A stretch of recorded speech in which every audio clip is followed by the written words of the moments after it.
Hey guys, what's going on? So today I'm going to review Lamb of God album, Ashes of the Wake. So I haven't really done anything, any videos specifically about Lamb of God, I don't think.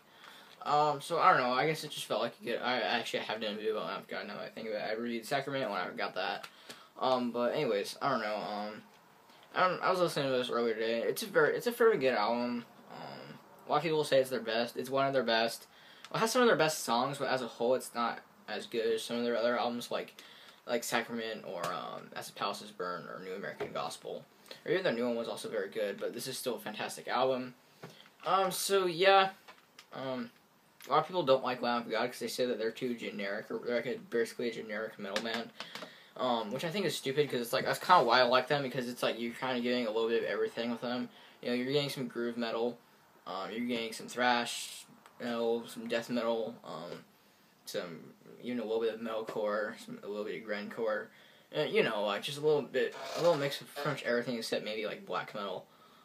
But yeah, great fucking band, probably one of my favorite metal bands. Ashes of the Wake is a pretty popular album from them. Anyways, I also have a story of how I got this. It's pretty freaking funny, but it pissed me off at the time. I'll get to that. It was pretty funny. But there's the album cover. It's pretty neat. So you got like these birds and stuff, and then you can't see the sticker, but like these people down here, and the glitter's pretty annoying. And it's parental advisory for like no reason. And then there's the hype sticker. It says the new CD, which is hilarious because this came out over 10 years ago. This came out in 2004, I believe.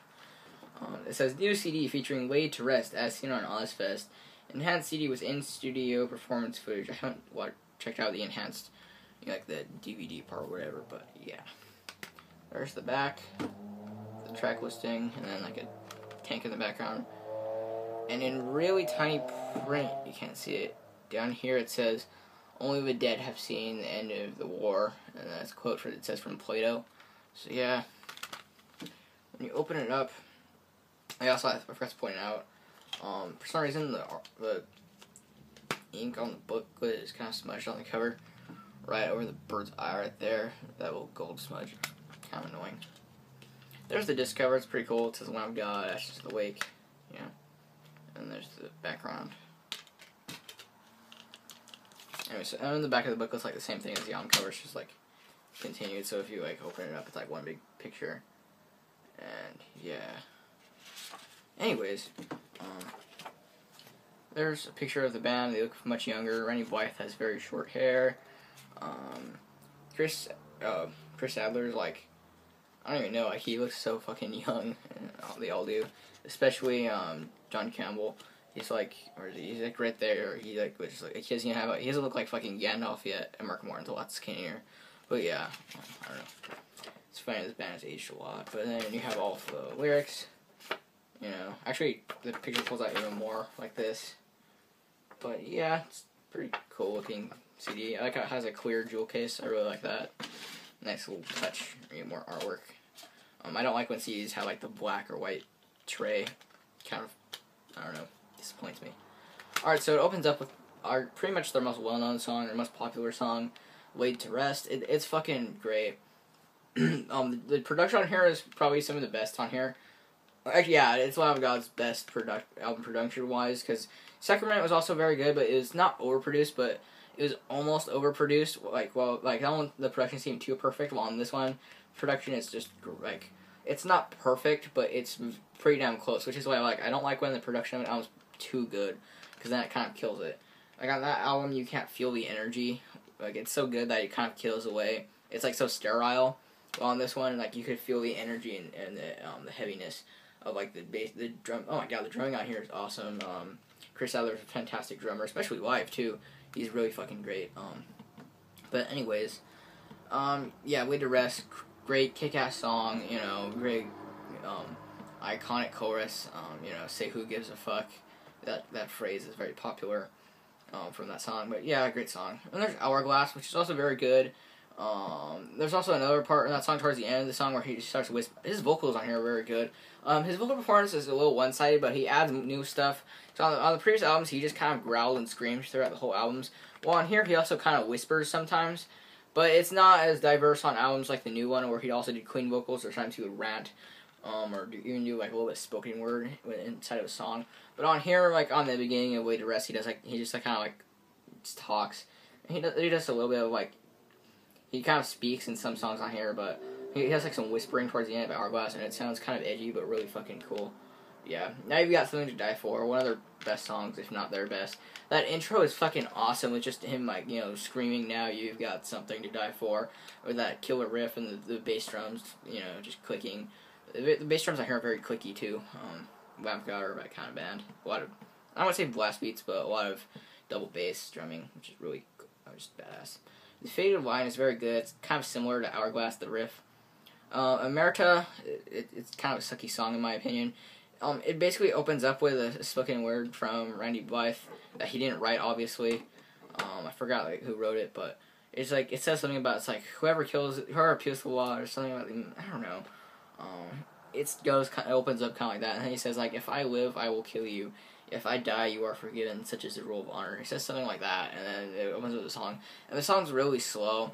But it's not like a good, slow, heavy song. It's just kind of boring. I don't know. Blood of the Scribe is great. It has really good guitar riffs and stuff. Like, there's like a high-end part on the guitar. It's great. It's not their best song on here, but it's really good. Then the rest of the album isn't super memorable. One Gun is okay. Break You, What I've Become is good. See, that's the thing that I think Lamb of God need to work aren't the best at, is making like good, not good albums as a whole. Like, I mean, their first two albums, New American Gospel and As the Palaces Burn, were great as a whole. But I feel like since then they haven't really done any albums where it's like the whole album is good or like super memorable. Like usually it's only like the first like 4 or 5 songs that are super great, and then the rest of the album is not bad songs by any mean, but just kind of like not filler. It's hard to describe. Not filler, but just not the best. Not as great as the other songs. Like the rest of the songs on here are still good, but they're just not as memorable or great. They all kind of blend together. But yeah, the title track on here, I believe it's an instrumental, and it's really kick-ass. It almost has like a Metallica kind of vibe. But it has guest solos from Alex Skolnick from Testament and Chris Poland from In X-Men or Megadeth, I believe. But yeah, it's very good. It actually has kind of a twisted sounding main guitar riff in the intro, which is really awesome. Then it closes with Remorses for the Dead, which is actually a pretty good song. It opens up with this really mellow sounding intro that like sticks in your head for like weeks. And it starts to get kind of annoying after it gets stuck in your head for a while. But this is very good. Obviously, Lamb of God aren't the most extreme metal band, and they aren't the most respected metal band, but I fucking love them. I don't give a shit what anybody says. And I guess I'd say they're probably the first extreme metal. I don't know if I'd count Pantera or not, but Lamb of God were the first band with, like, extreme metal, like, guttural, not guttural, but just, like, you know, like, super harsh vocal styles, other than really Pantera, that I got into. But the band that's really opened me up to extreme metal and really was Slayer, as well as Death. But yeah, I don't know. Recently, I've been listening to more death metal and stuff. But this is still fucking great. If you just want all around good, like, you know, it's like if you're not in the mood for, I don't know, if you want to hear like a mix of everything, a little bit of everything, and all, but done very well. Listen to Lamb of God. A lot of people will say they're like a generic metal band, but in a way, that's kind of why I like them, because it's a little like a mix of everything and extreme. Like all the, it's like a mix of like most extreme metal, other than maybe black metal, because they don't really sound like black metal. But they're like a mix of, you know, like everything other than black metal, basically. Thrash, death, and grindcore, and groove metal, and metalcore. Yeah. Like, if you're into, like, hardcore punk, and you want to get into extreme metal, this is a very good band to listen to. Because they're, like, it's basically, like, if you're into hardcore, you'll probably enjoy this, because Randy Blythe has, like, that kind of vocalist charisma of maybe a punk vocalist, like, probably, like, Henry Rollins, for example. He has that kind of, he's not, like, psychotic like Henry Rollins, but he kind of has that don't fuck with me type of persona, which I really like. He's probably one of my favorite vocalists, honestly, because he's just really good at what I don't know. Like, they're not, Lamb of God aren't super original, but they're very good at what they do, which is why I like them a lot. But yeah, for me, this is like an 8 out of 10. Oh, I didn't tell the story of how I got this. Oh my god, it's so funny. Okay, so, after I saw Lamb of God, I ordered this and As the Palaces Burn CD. Now, it took over a month for just this album to come. And I was like, why isn't this coming? And it took forever, right? And then my mom, I forgot what she ordered, but she had ordered something from Amazon, because I ordered it from Amazon. I didn't really know much about ordering from record labels or anything like that, which I do more now when I order an album online. So I ordered this, and it took forever and a day to come. And when it finally came, it came with what my mom had ordered off Amazon and just in a box randomly. And I was like, oh, that's weird. So I was just all excited. I was like, yeah. So I go and I listen to this. And like 2 weeks later, As the Palaces Burn, the CD still hasn't come. And then I get an email from Amazon, and they said like that they failed, that like something went wrong, and they couldn't send me the CD. So then I just ordered that off of Amoeba Records, and that's how I got that. And that came with in 5 days, which is hilarious. But yeah, I got screwed over by Amazon when I ordered this. It's funny, but it was worth the wait. It's a great album. I probably get an 8 or 7 out of 10. Now, for a while, this was my favorite from Lamb of God, but really my favorite is New American Gospel. But yeah, great fucking album. Lamb of God is probably the most popular album, and yeah, I really enjoy this album, Ashes of the Wake. So yep, that's it for this video. I hope you enjoyed. Don't forget to like, comment, and subscribe, and I'll see you guys later. Bye.